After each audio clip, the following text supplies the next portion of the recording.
ഈശോ മിശിഹായ്ക്ക് സ്തുതിയായിരിക്കട്ടെ. പ്രിയ സഹോദര സഹോദരി, നിനക്ക് നല്ല ഒരു ദിവസം നേരുക. ഈശോ നിന്റെ ജീവിതത്തെ ഇന്ന് സമർത്ഥമായിട്ട് അനുഗ്രഹിക്കട്ടെ.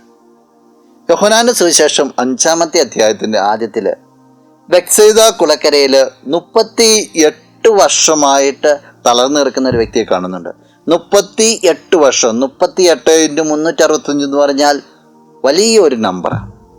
അത്രമാത്രം ദിവസങ്ങൾ തളർന്ന് സൗഖ്യത്തിൻ്റെ വക്കില കിടക്കുക. ആ കുളത്തിൽ ഇറങ്ങുന്നവർക്കൊക്കെ സൗഖ്യം കൊണ്ടുവന്നു. അനേകായിരങ്ങൾ സൗഖ്യം പ്രാപിക്കുന്നത് കണ്ടുകൊണ്ട് ആ മനുഷ്യൻ കിടക്കുക. ഈശോ വന്നപ്പോൾ ആ മനുഷ്യൻ കണ്ടപ്പോൾ തോന്നി ഒത്തിരി കാലമായിട്ട് അവിടെ കിടക്കുന്നു. അതുകൊണ്ട് ഈശോ അവനോട് ചോദിക്കുക, സുഖം പ്രാപിക്കാൻ നിനക്ക് ആഗ്രഹമുണ്ടോ? അവൻ പറയുന്നത് ഒരു കംപ്ലൈൻറ്റാണ്. വെള്ളം ഇളകുമ്പോൾ എന്നെ ഇറക്കാൻ ആരുമില്ല. അവൻ്റെ മനസ്സിന് പ്രതീക്ഷയില്ല, നഷ്ടപ്പെട്ടിരിക്കുക. അവനോട് ഈശോ ഇപ്രകാരമാണ് പറയുക. വിശുദ്ധ യോഹന്നാൻ അറിയിച്ച സുവിശേഷം 5-ാം അധ്യായം 8ഉം 9ഉം തിരുവചനങ്ങൾ. യേശു അവനോട് പറഞ്ഞു, എഴുന്നേറ്റ് കിടക്കയും എടുത്ത് നടക്കുക. അവൻ തൽക്ഷണം സുഖം പ്രാപിച്ച് കിടക്കയെടുത്ത് നടന്നു. അന്ന് സാബത്തായിരുന്നു. അവനോട് ഈശോ പറയും, നീ നിന്റെ കിടക്ക എഴുന്നേറ്റ് നടക്കടാ. അപ്പം തന്നെ അവൻ നടക്കുക. ഈശോയുടെ വചനം വന്നു.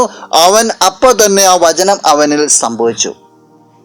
പ്രിയ സഹോദര സഹോദരി, നീ ഈ വചനം കേൾക്കുമ്പോൾ ഒരുപക്ഷെ നിന്റെ ജീവിതത്തിൽ പല പ്രതിസന്ധികളും പ്രശ്നങ്ങളും ഒക്കെ ഉണ്ടാകാം.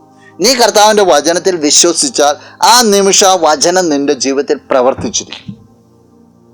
നിന്റെ അവസ്ഥകൾ എന്തുമാകട്ടെ, വർഷങ്ങൾ എന്തുമാകട്ടെ, കർത്താവിൻ്റെ വചനം ഈ നിമിഷം തന്നെ നിന്നിൽ പ്രവർത്തിക്കും. നീ വിശ്വസിക്കുക. നമുക്ക് പ്രാർത്ഥിക്കാം. കണ്ണുകൾ അടച്ച് കരങ്ങൾ കൂപ്പാം. നല്ലവനായ കർത്താവേ, നിന്നെ അങ്ങ് സ്തുതിക്കുന്നു, ആരാധിക്കുന്നു, മഹത്വപ്പെടുത്തുന്നു. നിന്റെ നിറസാന്നിധ്യത്തെ നന്ദിയോടുകൂടി ഓർക്കുക. ഈശോ ഈ വ്യക്തിയെ അനുഗ്രഹിക്കണമേ എന്ന് പ്രാർത്ഥിക്കുക. നിന്റെ നാമത്തിൽ ഈ വ്യക്തിയിൽ അത്ഭുതങ്ങളും അടയാളങ്ങളും സൗഖ്യങ്ങളും സംഭവിക്കട്ടെ. വചനം ജീവിതത്തിൽ പ്രവർത്തിക്കും എന്ന പൂർണ്ണമായ ബോധ്യം ഈ വ്യക്തിക്ക് നൽകണമേ.